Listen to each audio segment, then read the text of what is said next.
build trusted relationships and share acquired knowledge between technology and technology cooperatives. The idea today is to present what we've been working with some people from Israel, CrystalVision, Sophicop, different companies or cooperatives from there. Also, Galaxy Note 10 Lite is from Sophicop. And so, first of all, would you like to introduce yourself and from which cooperative you are and the country or the city actually, please? One from each cooperative would be fine.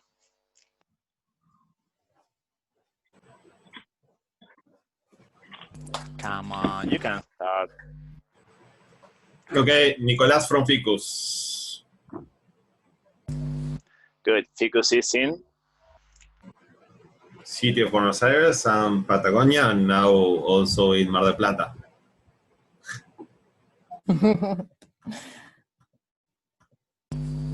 Gabriel from Cambá, Argentina, Buenos Aires. This is Santiago from Cambá. This is Jose from Naira, from Buenos Aires also.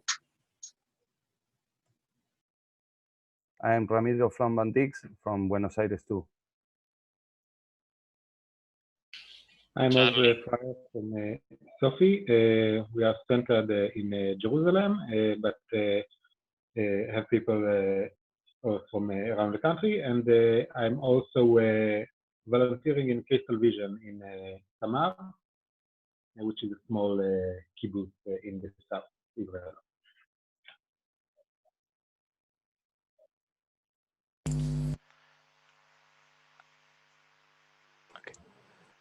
Okay. Anyone, Maisal or Equality? Hola, soy Agustina del Maisal, de Berazategui, Buenos Aires.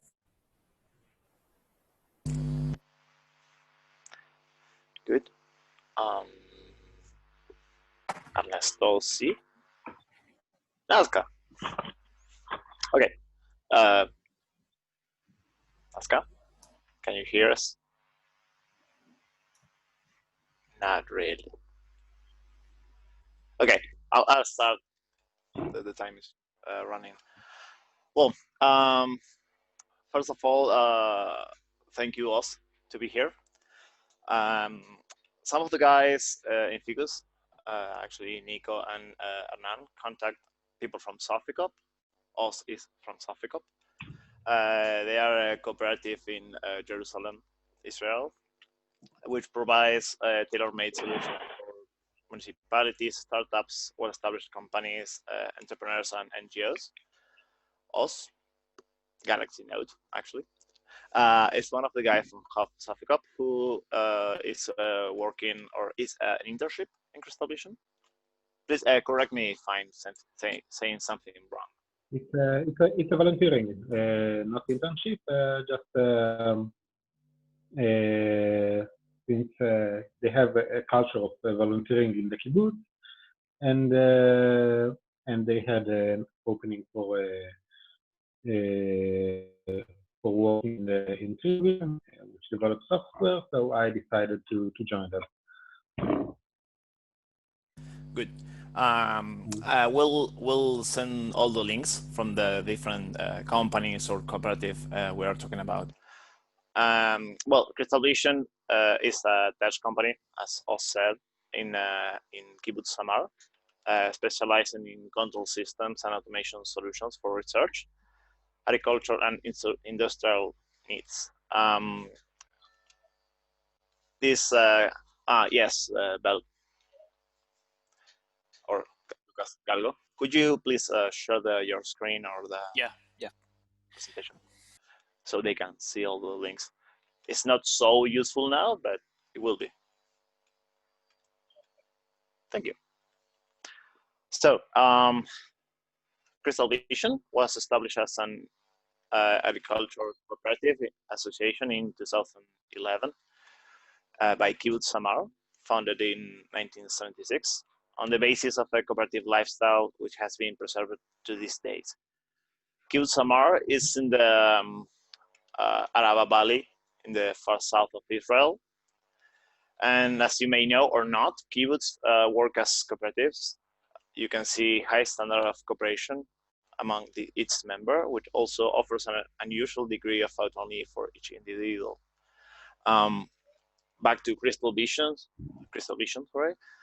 They created an automatic fish feeder with pools, little small robots that feed all these fishes. And that works locally on each place where it's installed. And they call us to be, because they wanted to be able to see it and control this system from remote places. So now Belen is going to tell us a bit about all of this. And I'll share the links in the chat.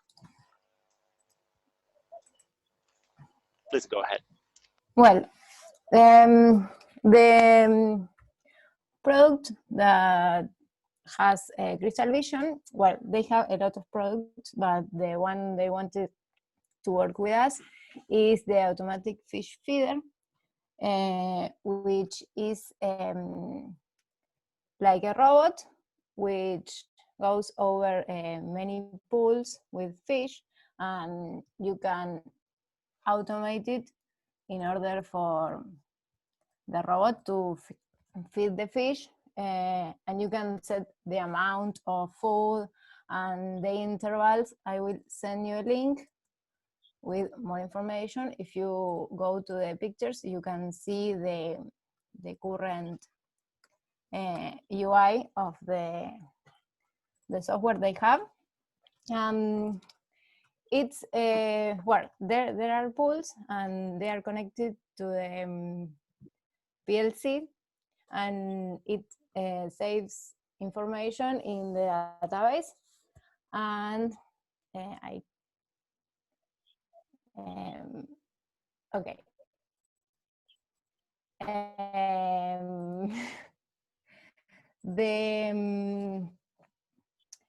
They connect in the station with Wi-Fi connection, but it's to use the database in the station, and they wanted to connect with this software remotely. So what they did is they connect with TeamViewer, but they wanted to create a software with so they can do it without the TeamViewer. And what they needed is, so us was working with the Crystal Web app, and they wanted us to create a web server to connect these two applications. So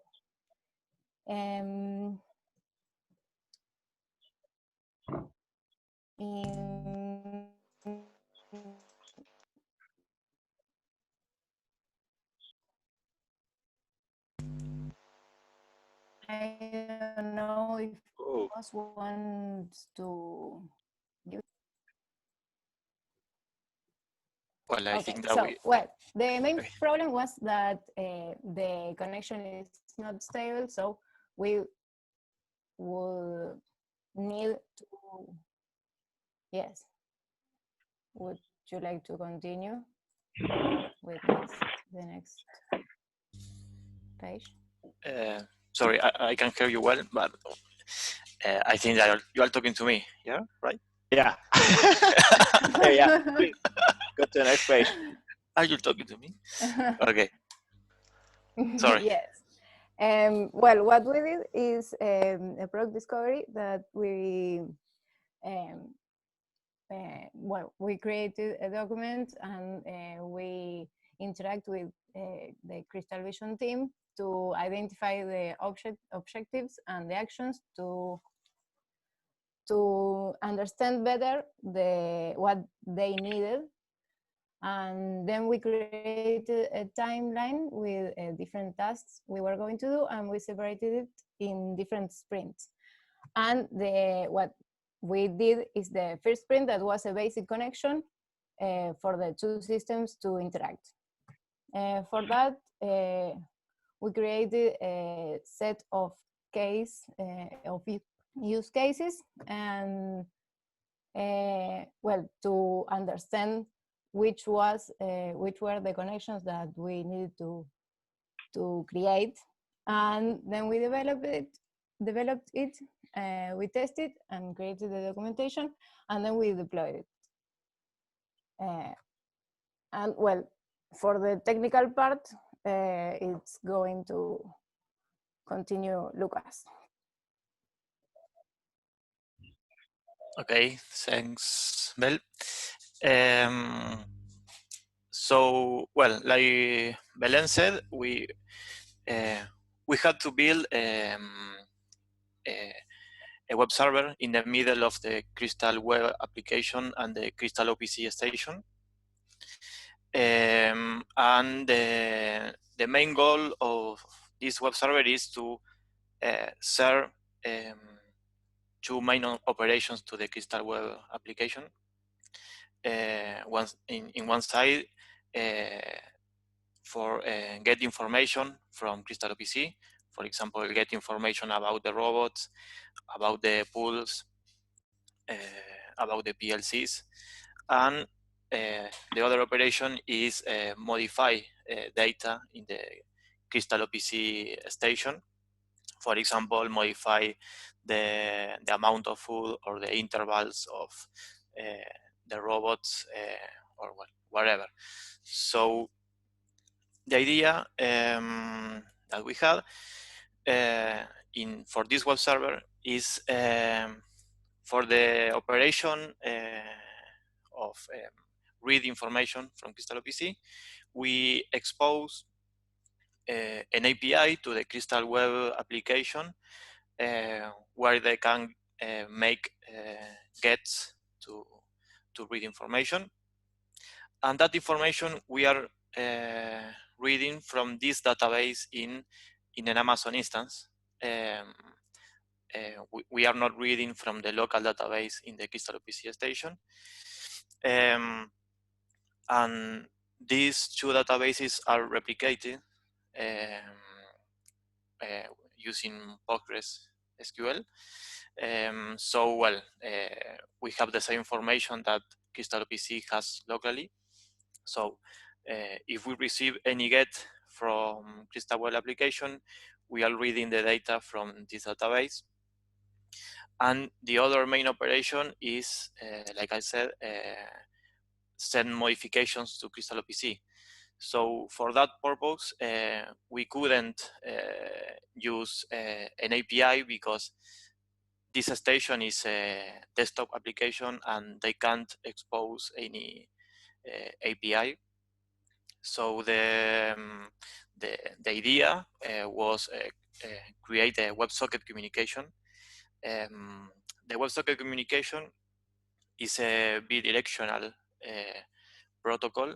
So the client that is Crystal OPC can talk to the server, and the server can talk to the client. It's different. For example, in an HTTP API, the client can talk to the server, but the server cannot talk to the client. So for that reason, we couldn't establish here a connection through an API. So the path for a modification, for example, if Crystal web application wants to change some data related to a robot, send us a post through the API, and automatically we respond to the Crystal web application with an OK message, but that OK doesn't mean that the modification was performed, because we still have to communicate to Crystal OPC. But well, we respond with an OK, saying that the operation will be sent to Crystal OPC. And well, they have to wait in some way the operation, but well, next to that response, what we are doing is sending through the WebSocket communication the modification to CrystalOPC. CrystalOPC, before to save the modification in the database, has to talk with the PLCs and make sure that the change can be performed in the PLC. And when they are sure that the changes can be made in the PLCs, well, they impact the changes and then they save in the database, and this modification will be replicated to the Amazon database. When all that finished, the idea is that CrystalOPC send a message through WebSocket, and they will be sent, for example, operation with ID 1 or whatever, are finished and was done successfully. And then the idea is that we send a message to Crystal Web application through another channel with WebSockets, saying that the operation with that ID was performed successfully, and well, in some way, the web application has to say to the user that that operation was performed. But one issue that we found in this implementation is what happens if CrystalOPC connection is down. That is something probably. So for that purpose, we implement a kind of heartbeat in the WebSocket communication. Here we are explaining better. When CrystalOPC, that is the client, establish a connection through the WebSocket, we ask to this station that has to send a heartbeat every 20 seconds. And each heartbeat is impacted in an entry in Redis. Redis is in memory database that allow to save entries with an expiration time. So what we are doing is saving an entry with a time of 25 seconds of expirations, and each 20 seconds that we receive the heartbeat, we are updating that expiration time. So if the CrystalOPC sends the heartbeat every 20 seconds, that entry will be always alive in Redis. When CrystalOPC lose the connection, well, we are not receiving that heartbeat, so after 25 seconds, the entry in Redis will disappear. And that is the way that we found how we can know if CrystalOPC is alive or not. If we don't found that key in Redis, that means that CrystalOPC is not alive. So if we go back to the operation of modified data, for example, Crystal Web Client wants to make a modification. After that, we respond the message saying, okay, we will inform that to CrystalOPC. Before that, we are checking the entry in Redis, and if not present, we don't respond an okay, we respond an error. And the Crystal Web application can know if CrystalOPC is alive or not, because we expose a health check endpoint for that purpose. So the web application can consume that endpoint whenever it wants, so they can know if CrystalOPC is alive or not. Here, well, you have the graphic saying that for that purpose, we are checking the Redis key. And I don't know if well, so that is the main implementation that we did, and we have to say that we were working in the first sprint of this project, that the principal goal of this sprint is just establish the connections. So And now we know that CrystalOPC and web server can be connected through WebSocket. We know that Crystal Web application can be connected through WebSocket, and Crystal Web application can send us requests through an API. So we are establishing all the connection, but for now we are not performing any kind of operation because that is part of the next sprints. Let me show you, because when we started to work in this web server, we needed some kind of front end or whatever to check if everything was working okay. So I will show you. Let me add something. The thing is, we were building this module between the web application that was built or is being built by us, and the other part, the CrystalOPC without connection, or the local CrystalOPC is built by another person. So we needed to generate 2 mocks to simulate the whole system that was going to live. So we created, as Lucas was saying, 2 mocks, or micro front end and the CrystalOPC, local CrystalOPC.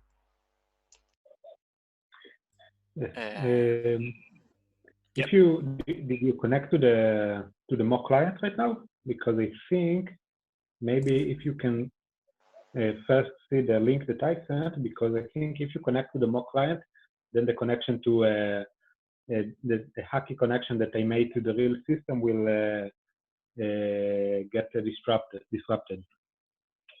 So I just tell you that if you want to see the data from the real system right now. No, but it's okay. I think Lucas went to the point where the mocks were working.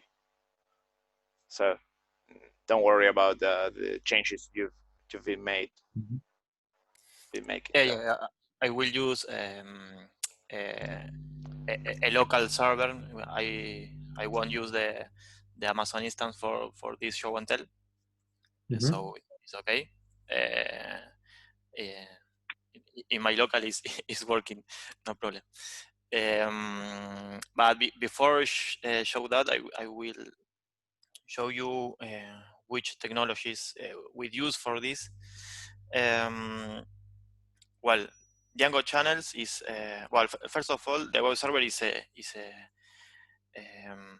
Python or Django web server. Django is a framework of Python language, and well, Django give us 2 tools for this solution. The mains are Django channels that allow us to establish the WebSocket communication, and Django REST framework is the tool for build the API. Well, then Redis, that is in the in-memory database, Postgres SQL, and well, the proper database. Docker, we use Docker for the local environment, so you can you don't have to install Python or Redis or Postgres. You just run the Docker containers. We used Ansible to build the scripts for the deploy. So the idea was to provide to CrystalVision a script that they can run easily and make a deploy without any problem. Or obviously they have our support, but the idea is that they can make any build for their side. And well, Amazon was the cloud service that we choose for the deploy.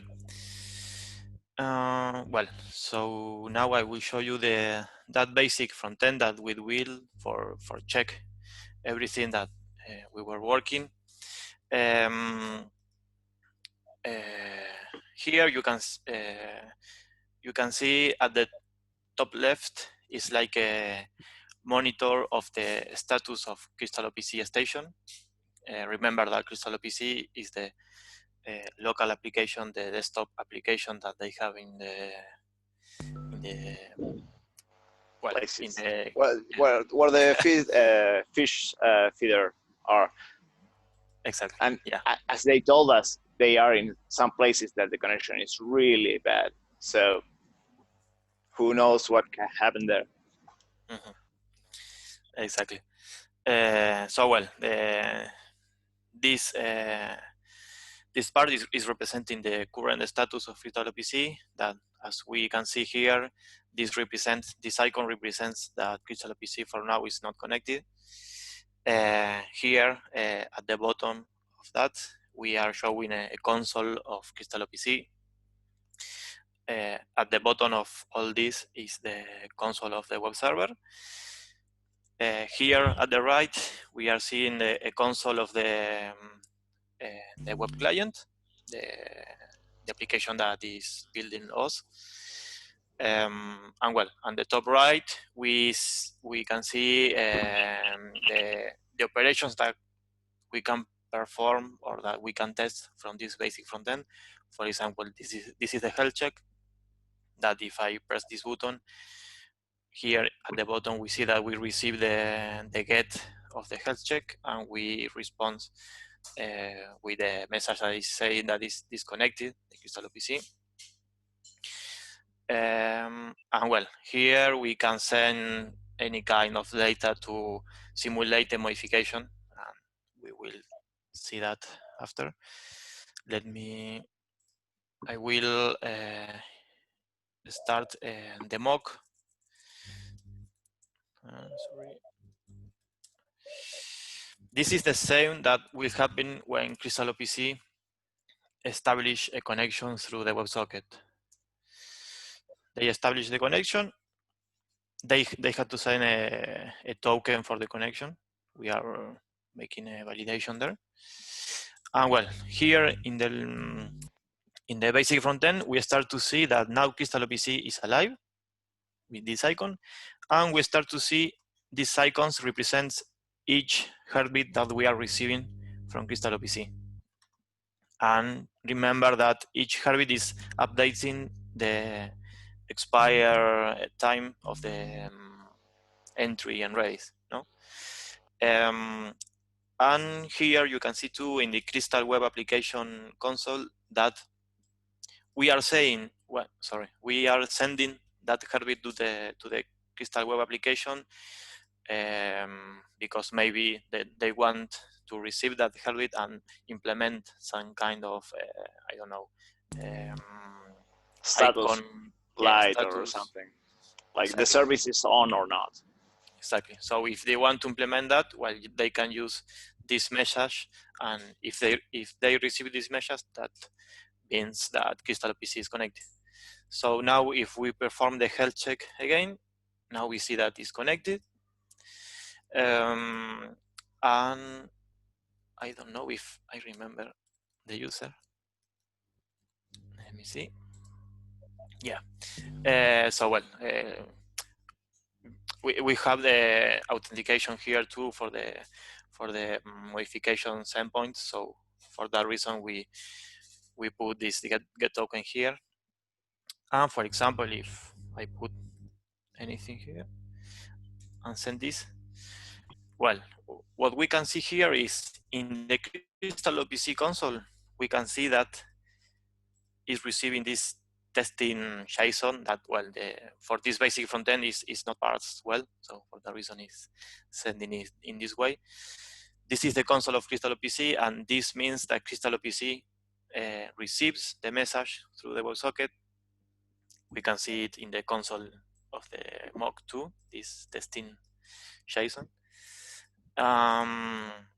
So the idea, remember that when CrystalOPC receives this message is that they start to work in what they have to do with the PLCs or whatever.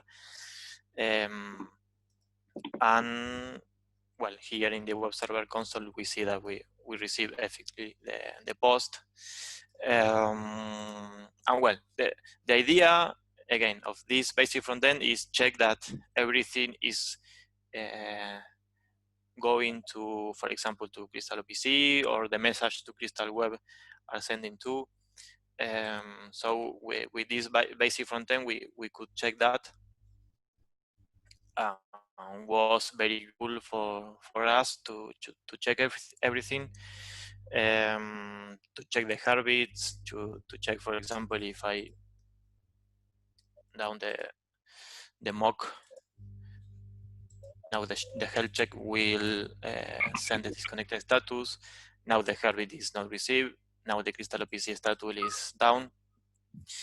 And well, with this basic front end, we could test these kind of things that, for example, for testing purposes, it's very difficult to make a unit or integration test to check all the connections, because we have to expose an API, we have to expose a WebSocket connection, and it's really difficult to do that with integration tests. So this was very useful for us.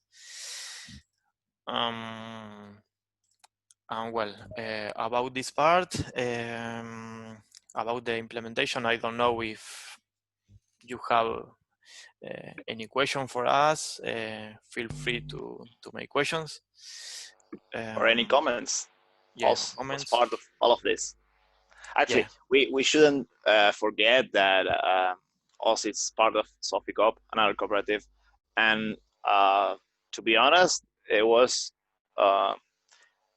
a relation, like a business relationship, like client and provider. It was just people working together. At least that's what I feel. I felt every time we were working with them. If you want to talk about your experience, Oz or Lucas or Belen. Talk about what? My experience. Your experience. Yeah, it was Intercoop. Yeah. So I can talk about what I did. In this project, I developed the client side, and I can update you also about something that we have gone further. Basically, this project is mostly the aim of it is to make a demo for another company that can maybe invest in this Crystal OPC web project. And it also the system, the fish feeding robot, is an actual system that will be used by one of our clients. So I've sent you a link. Let's see. No, maybe I will share my screen. I will see my computer got restarted, so or hibernated. So I think I can't share my screen right now, but you can look in the link and see the UI, the basic UI of the system. And if you will see an indicator for the WebSocket. And after a few seconds, a table will load with the data that we get from the actual robot. And how we did it, since the database, we were moving our database from Microsoft SQL Server to PostgreSQL. So it was a little lengthy operation, and we didn't finish it completely. So we are using now just WebSockets. On the top of the heartbeat channel that you built with Django channels, we made it to also pass each message from Crystal Web back to Crystal OPC, and each message from Crystal OPC to Crystal Web. Looking at Django channels, it looks like a really powerful solution for handling complex WebSocket interaction.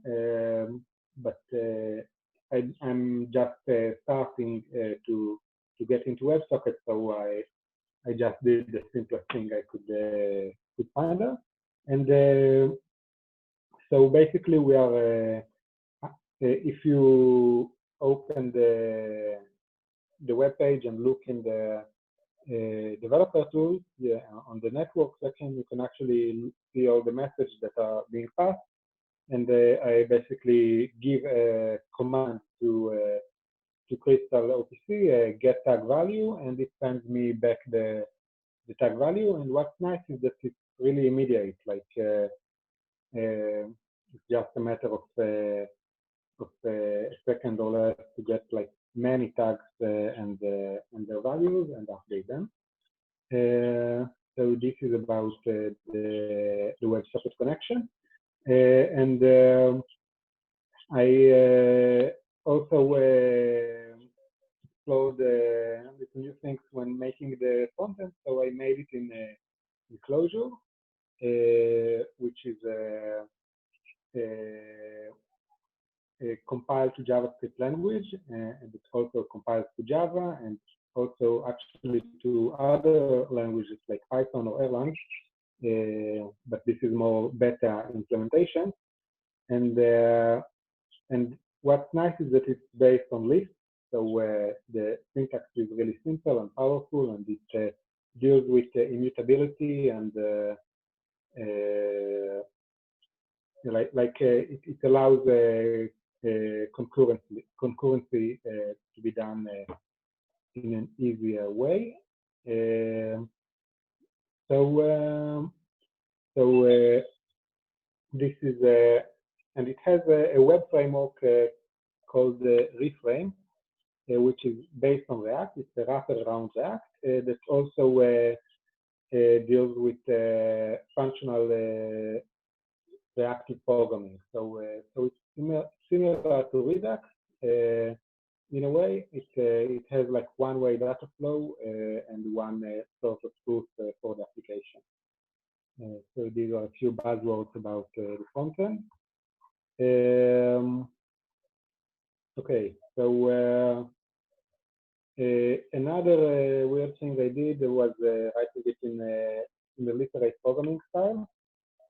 So if you go to the link and add /doc to it, you will get the documentation for the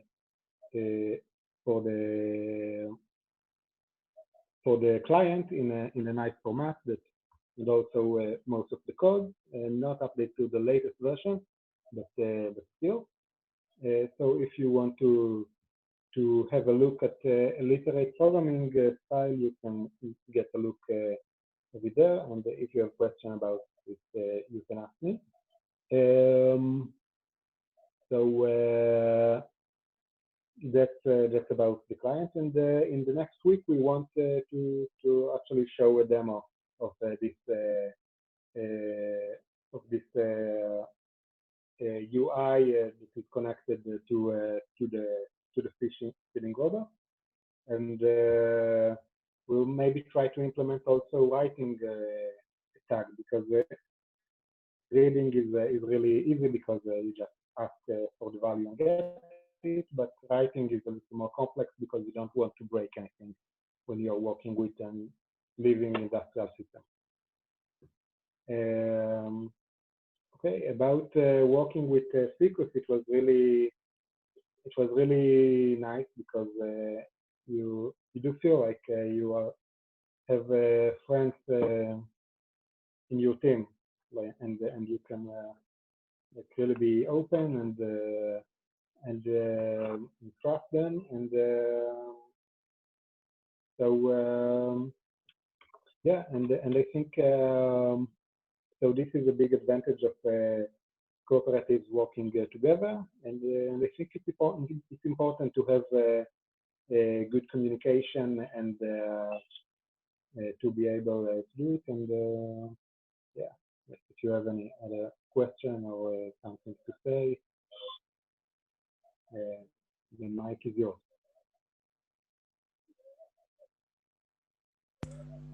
Thank you, Os. Lucas or Belen, do you want to share your experience? If you don't want, it's okay. It's just the mic is yours, as Os said. No, like Os said, it was a really nice experience. Or I think that you, Martin, said before that it didn't feel like a relationship Client between provider. Yeah, exactly. I think that we work as pairs in all sense, and that was really nice. I think that this sprint had a duration of 2 weeks, so it was maybe it seems few work, but in 2 weeks is like a lot of work we have, because we have to start the project from zero, establish the connection, deploy the application, talk with us and with oh, sorry, I forget the name of Tomer. Sorry, Tomer, that is the guy from CrystalVision that was dealing with the development of Crystal OPC application. And we did daily meetings for those 2 weeks, and was a really nice practice, because we could know what was doing everyone, and well, we could deal with the time zones too, because they have 5 more hours from that we have here in Argentina, so we could work without problem with that. Well, I think that was a really nice experience, mainly because of that kind of relationship, of friendly relation. Well, the police guy, Nico, is saying that we should be closing this. Let me first say something. We've added GitLab support in CoopHub. We're really happy of that. I'll send you the link. Oh, Pablo send that. No. Fit this. Okay. So, please, Nico. Your time. Yes. Yes. Thank you. Well, thank you all for being here. We wanted to share this intercooperation experience between a cooperative in Israel.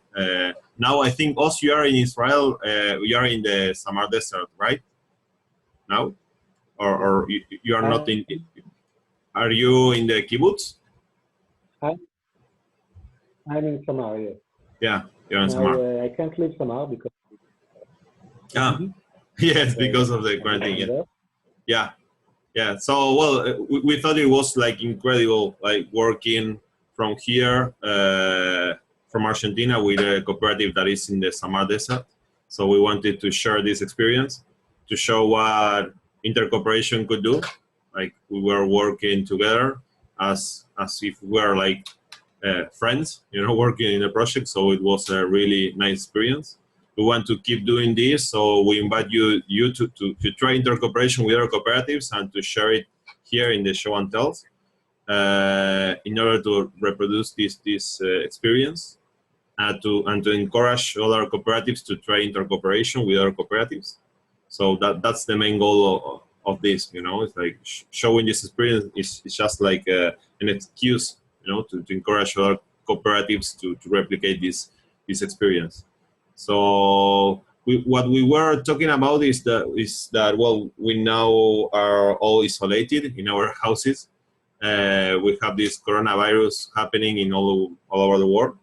So a lot of things are starting to happen. Like a lot of groups of developers are starting to develop software to create tools to solve problems, local problems that maybe could be like reproduced in other locations. So we are starting to thinking about creating a solution that could be replicated and to make like free software with the tools. So we will start discussing this in our federation, and we will share the results of that, and we will like invite other cooperatives to join to create these tools. So we have to keep in touch, and we will communicate this in the chat of Patio's chat. So I think that's it. I don't know if you want to say something, if you have any questions, if you understood what we were trying to show. It was really hard for us to understand that, so I guess it could be.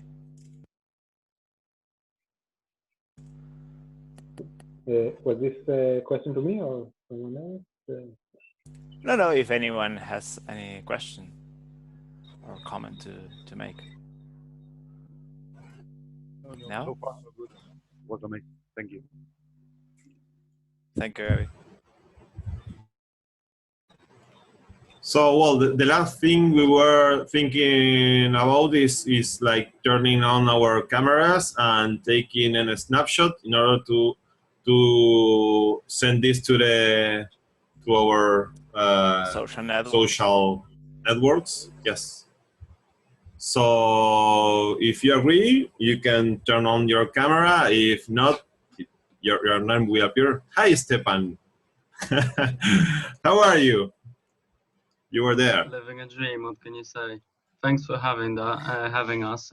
Slightly late, but yeah, I'll check out the repo. Yes, I'm recording this, so I will show you the video later.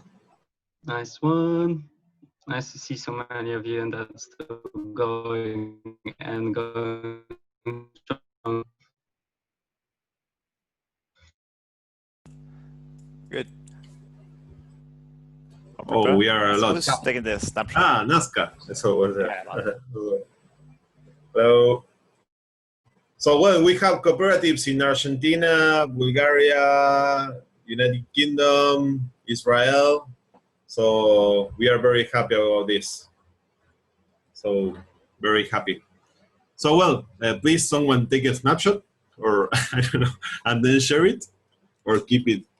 I don't know. Please smile, don't close your eyes, because I always do that during snapshots. Well, thank you very much to all of you. We will see you next month. Please send us, we will make a call for talks. Send us some ideas. The idea is another cooperative to tell a story you want to share. So we will be open to receive new ideas, okay? Okay. Okay, keep safe in your homes. Stay at home. Enjoy your quarantines. Thank you, guys. Bye. Thank you. Bye. Bye-bye. Thanks. Bye. Bye.